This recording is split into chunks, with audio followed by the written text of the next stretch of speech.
Hello, I am Agba Christopher Uchichi from Virtually Testing Foundation, and I'd like to walk you through team conflict management. First of all, I need you to understand that a team without conflict is not a functional one, because when two or more people come together, there's bound to be conflict along the line, resulting from differences in background, uh, perception, as well as cultural orientation. But then, in as much as conflict is unavoidable, if left unsolved, it becomes very problematic. Now, in order to manage team conflict, there are required skills. You need to you need to be able to negotiate, and you need to have this emotional intelligence. Now, negotiation in the sense that you should be able to persuade people into the idea that yes, this conflict needs to be resolved, and emotional intelligence whereby you should be able to manage your own emotion while understanding the uh, emotional reactions of others. This goes a long way to help you to manage team conflict.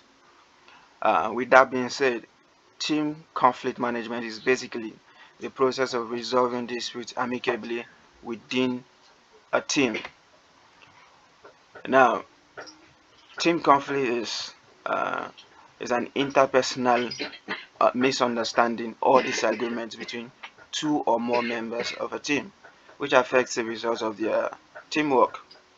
This occur when there is ineffective communication, disagreement over goals, methods, or needs of the team, and of course, differing personalities. Just like I said earlier, when people have different personality, and so when they come to work together, it tends to be conflicting. Now, let's look at the types of team conflict. In order for you to be able to manage team conflict, you should be able to understand the type of conflict you're dealing with. And so, according to career guide at indeed.com, there are basically four types of team conflict. We have the task-based conflict. These occur in situations where members of the team rely on each other to uh, accomplish a task. And so, if a particular member of the team is not uh, doing his task as expected, it jeopardizes the entire task, and so it tends to bring conflict within the team. So also there is leadership conflict. Leaders of the team utilize several styles, such as autocratic or democratic or laissez-faire, as the case may be. And so these styles uh, tend to bring conflict within the team because some of the team members may not really embrace the style of leadership. We also have the work style conflict.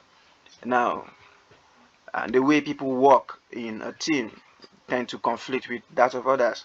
Some people might be fast workers and those slow workers, and then if the team is given a task to accomplish, when those working slow and those working fast are together, it tends to be conflicting. And lastly, there is that of personality clash. Of course, I rightly mentioned that people have different personalities, and so working as a team, their personality clashes, and then they tend to be misunderstanding or disagreement between them. Uh, so, so let's say Femi, Joan, and Shola works for Horizon Incorporation as uh, a team of graphic designers. Along the line, there appear to be conflict between Femi and Joan, which obviously is affecting the result of their teamwork. Now, how does Shola manage this conflict? Yes, I'll tell you how. Now, in order for Shola to manage this conflict, she needs to take a mediation approach.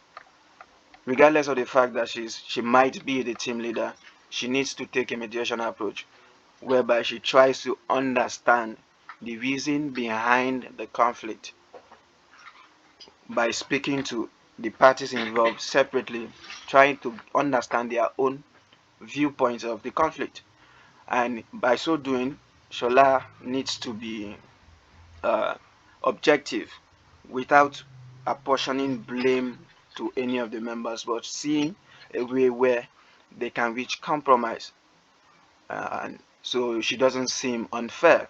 And, and in the course of that, she has to maintain a very positive attitude because her own attitude also goes a long way in managing the conflict.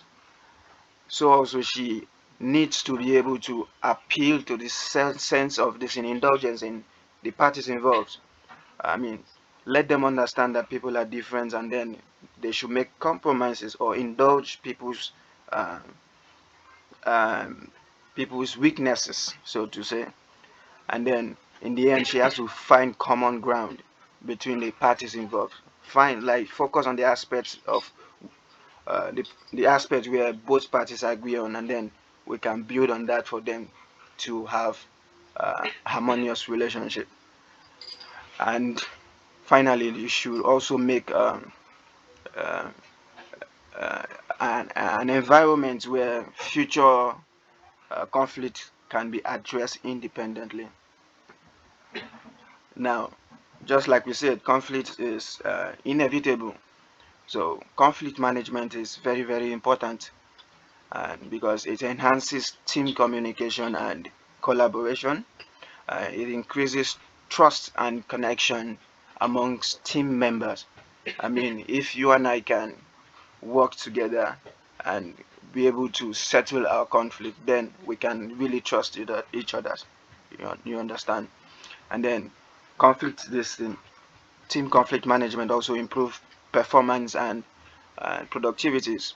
I mean, when conflicts are resolved or managed appropriately, it helps to enhance the morale of the team members, and then improve, by so doing, improve the performance and productivities of the team. And lastly, it improves the leadership throughout the entire team, uh, where they can manage conflict. The leadership style is actually improved. And so, once again, my name is Agba Christopher Ochiche. Uh, Thank you for watching.